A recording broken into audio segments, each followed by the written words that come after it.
How long since I met you? Feel so strong, feel so strong, yeah.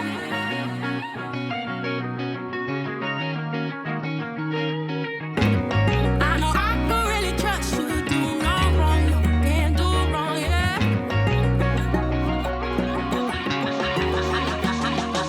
Listen.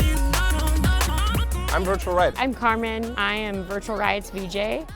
I actually started in musicals. I actually used to perform and do like acting and singing and dancing. I started designing all of the stages for musicals and doing the lighting. And that's kind of when I got my start in any interest. Then I kind of put that on the back burner for a while and got pulled kind of back into it many years later. So I used to sit at every single show when I was a brand new VJ and write little notes about how I would improve upon someone's show or what I liked about their show, and I would come back with that notebook and start playing around with learning how to make visuals. The first shows I ever went to were rock and metal bands like Dream Theater and Enter Shikari. Where I grew up, the only electronic music would be played at the village fair, and I thought that was everything there is to electronic music. I heard The Prodigy and BT's Emotional Technology, and that sort of opened up this whole other world of, that's electronic music, that's crazy. So I needed to learn about that. At the same time, I learned piano and church organ, so there was all this like playing an instrument background, and then like combining those two with the electronic music that I made sort of has always been the recipe. Here and there are some inspirations too from movies or video games. You don't get inspired to make music by just making more music.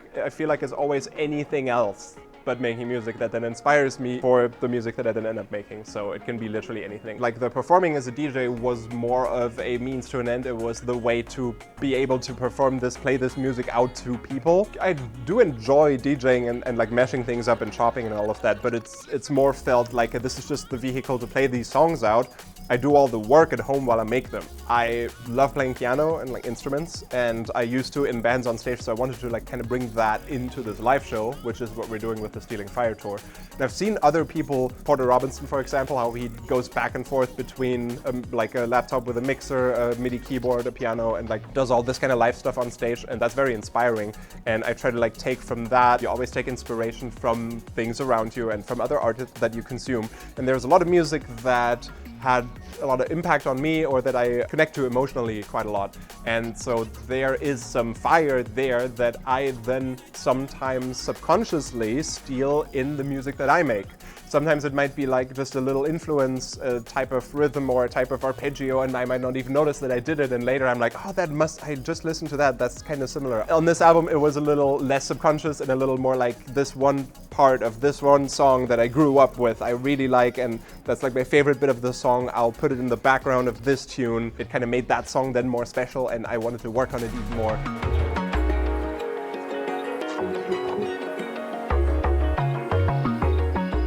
And this is the keyboard I'm bringing on this tour currently. Lovingly crafted by Moldover from HappenCraft. They all glow. There's like 30 LEDs in almost every key, and I can set them to different presets and adjust the lighting up here. And then that plays into my laptop over here. And then the keyboard just sends MIDI to my laptop where I've got Ableton running. And then the sound from my laptop goes into one of the mixer channels. And then we've got 3 other CDJs. And then if I pull this one up, that is now coming out of the speakers. Beautiful. And then I kind of go back and forth between DJing and playing the keyboard and kind of intertwining the two and kind of trying to make it make sense. So I'll be going back and forth between starting a song with just piano and then the song fades in the background, or there's just a vocal that I'm playing along to. We've got another song in here too where I play a PlayStation controller, which I've linked up to do MIDI. So for one of the songs I play drums on this thing, which is pretty neat. We've got like kick and snare here and then different sounds over yonder. So yeah, that's fun. Randomly at shows where I didn't announce it, I would just bring our little controller and like try out these things in the middle of the set to see if it would work out and if it made sense. Just to kind of run you through a little bit of how we actually get the visuals done from stage. One of the ways that we use is we actually run it via an SDI line, especially in a smaller kind of venue like this. During that, we would actually use these SDI extenders. We're taking the SDI on both ends, and these little boxes convert them into the HDMI signal that needs to go into the processor and into the wall. Running into my computer, I have an SDI cable, that actually captures video from this headset. I have here my laptop, which is running a program called Resolume right now. It's hooked up to this controller, which is an APC40. This allows me to trigger the visuals live. That will come into my Resolume and I can play it into the visuals. The bigger the festival, the more it's like, what's he actually doing out there? Can't even like see it. And there are no VR headset parts in here anymore. This is just a see-through glass. And then there's a camera in here and I can put this on as I play the keyboard. Then that goes on the wall and then people can see what I'm doing. It's on brand.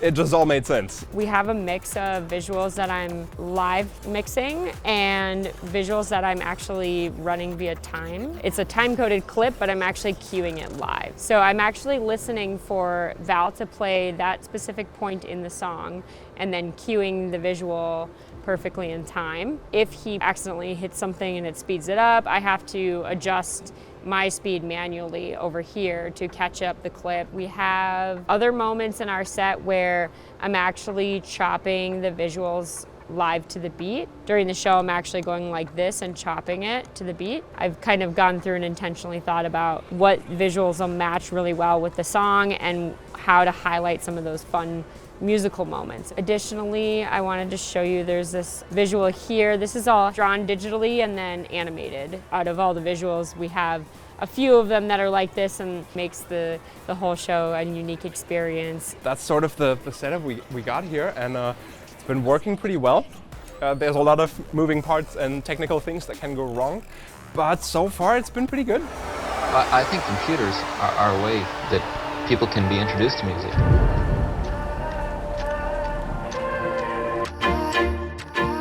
I think in general, when we started doing the visuals from stage, we had no idea what we were doing. It was a random show in China, and they were just like, the VJ plays from stage. And we were like, okay, we'll try it out. And like, we had so much fun and we were like, this is great, we need to do this more often. And it was like a next couple shows that were like, can we do it from stage? And they made it happen. For me, it's been a lot nicer this way because I'm not alone on stage, less anxiety.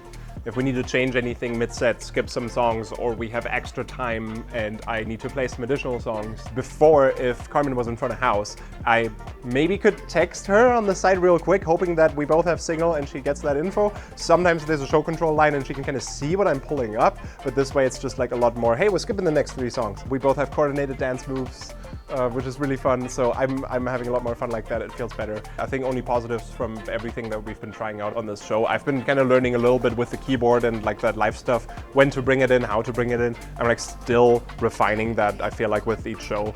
With the keyboard, for example, and the headset, bringing the visual from the camera as I play keyboard onto the wall, Carmen then has to work with that, and for some songs it might be something happening with the headset at the same time as there might be visuals happening, and then like overlaying those and trying to like make that work together. Sometimes maybe I'll play the keyboard, maybe I won't, maybe I'm wearing the headset, maybe I'm not, and then she has to like react accordingly. Yeah, I think the first show we were so nervous. I mean, I was so nervous for sure. I like looked back at all the video, I'm like, I'm not dancing very much on stage. It definitely presented a lot of new kind of challenges, but I think it's exciting building visuals around being on stage, or like what dance moves we can do with it. You know, we have a parts in the show where we like react and the visual does something, and we react over here and the visual does something.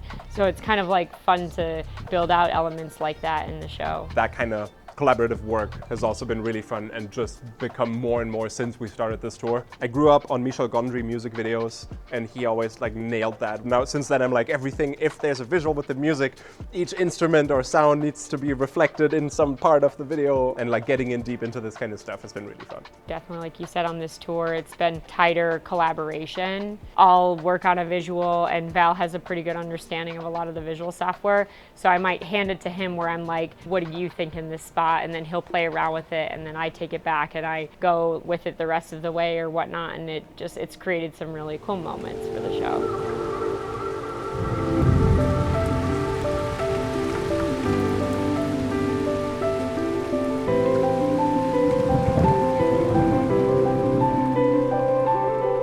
When I started, there wasn't even a lot of tutorials on how to animate. Now there's a lot more willingness to show other people information. I started a Patreon to also try and give that knowledge away as well, so that younger VJs coming into the industry have something where they can start from zero, day one, I know nothing. The Patreon thing has been the thing that makes me not have to play multiple shows every weekend anymore, which was incredibly draining to the point of like almost burnout. I love making presets and samples and teaching this kind of stuff. Hello again, audio nerds. Let's make a UK garagey bass donk. That's what I want to do on the Patreon, while at the same time, the fact that that is working well is giving me the time and space to do that. Is like a nice positive feedback loop. And at the same time, it's now made it possible so that I can have my own place where I can build a little studio and work in some better conditions. So that's all been incredibly helpful. And at times I would go on Patreon and say, hey, we have a tour leg coming up for the next 3 months. I won't be able to post anything. You guys are not held hostage here. You can unsubscribe, and almost nobody did, because they just all were like, we love what you're doing. We're going to keep supporting you. That direct community support has been incredible. I hope this has inspired you to make your own patches and try out some of these techniques and maybe come up with your own stuff. I was like at Lost Lands this year, and a couple of people stopped me and they were like, we didn't even know what VJs were until we saw your content. And now we go to every single show and we think about who does the visuals and who does the lights and lasers. And I think that's just really special, showing them this kind of world. This tour is like a start to really bringing more light to that, because it's like, I'm on the lineup, you know, there's a focus around it, and that's really cool for me.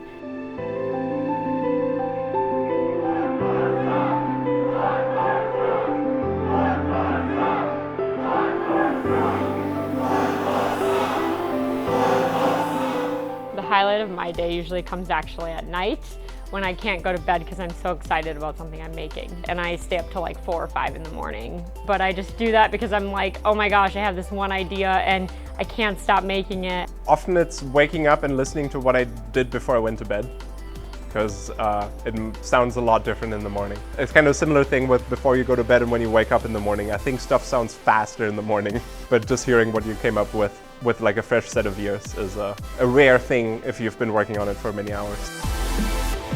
My name is Riot. This next week is DJ Neurite on the vocals. Just not being scared to fail, because I was very scared of failing when I first started, and I think asking lots of questions and not being scared to look like you just started, that's really important. Channel whatever emotion you have, and it's going to be more authentic, and that is so much more attractive, I feel like, in art than great execution of something where you're not honest about it.